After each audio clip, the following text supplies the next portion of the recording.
28 janvier 2019. Oui, ça, il ne faut pas que je l'oublie parce que j'ai pris l'option de toujours dire au début de la vidéo le jour, la date. Bon, alors maintenant, c'est toujours sous le même titre que je vais faire l'une après l'autre des réflexions sur ce qui me tient à cœur, c'est-à-dire le fait, les peines éternelles qui sont effrayantes, effrayent, et bien justement, mon but serait que de bien comprendre, faire comprendre qu'en réalité, ces peines n'existent pas.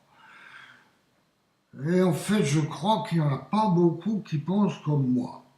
Je prends pour exemple John Nelson Darby, qui a fait, qui était vraiment lettré, qui était croyant, et qui a fait des traductions de la Bible, et elles étaient vraiment très très bien travaillées, ces traductions. Il prenait les choses mot par mot, à tel point qu'il est parfois un peu difficile de les comprendre, parce que la traduction en français était trop précise, mot au mot. Et alors il s'avère qu'effectivement, Darby était convaincu d'avoir compris que ceux qui n'auraient pas cru seraient un jour jetés dans les temps de feu et subiraient des peines éternelles.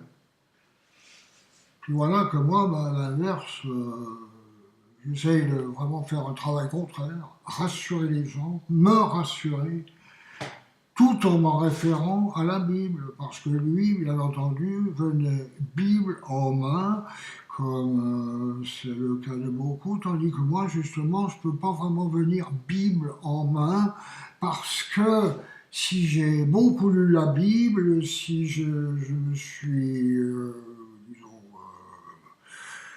autodiscipliné pour essayer de la lire le plus régulièrement possible, eh bien, malgré tout, je ne suis pas un lettré de la Bible qui la connaît vraiment bien, de loin, pas comme Darby.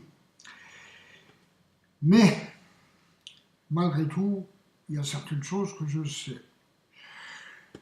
D'abord, l'enfer, c'est quelque chose d'épouvantable qui fait peur, et j'avais déjà souligné que la Bible, qui est la parole de Dieu, c'est lui qui l'a fait parvenir aux hommes comme étant la lettre qu'il nous adresse. Seulement, elle est accessible à tous. Je veux dire par là, qu'il a pas écrite, mais qui en a permis son existence, la connaît, mais aussi toutes les puissances spirituelles, que ce soit tous les anges de Dieu, ou que ce soit tous les anges du diable qui sont les démons. Chacun connaît la Bible et s'en sert très souvent. Et la Bible, c'est pas du tout un livre comme les autres. Si nous apprenons à connaître Dieu au travers de la Bible, eh bien, lui apprend à nous connaître au travers de la Bible. Alors, comme c'est sa parole vivante, il y a des choses qui y figurent parce qu'il l'a permis ou parce qu'il a voulu que ce soit dit, et ce qu'il nous dit, il regarde comment nous le recevons, ce que nous en faisons. Et là, justement, je me demande très sérieusement si la menace des peines éternelles, si nous ne croyons pas en Jésus, n'est pas quelque chose que le diable a saisi au vol pour nous faire avoir peur et pour nous faire douter de l'amour inconditionnel de Dieu. Parce que, franchement, le salut qui nous est offert, s'il est conditionnel, c'est-à-dire qu'il faut avoir cru en Jésus pour l'avoir, eh bien, s'il est conditionnel, à ce moment-là, il n'est pas possible de pouvoir vraiment respirer et être à même de faire le bien et d'aimer.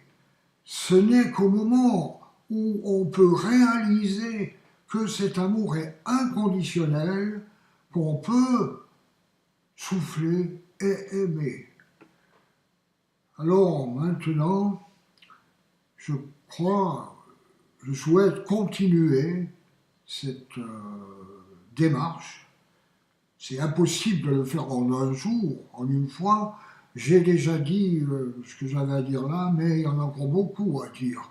Alors bon, la prochaine fois, sous le même titre, je continuerai pour essayer de me convaincre, de vous convaincre un peu mieux, que ce soit au niveau du cœur vraiment.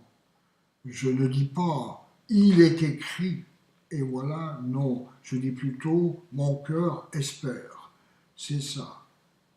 Bon, ça c'est pour aujourd'hui. Hein. Demain, j'essaierai de continuer.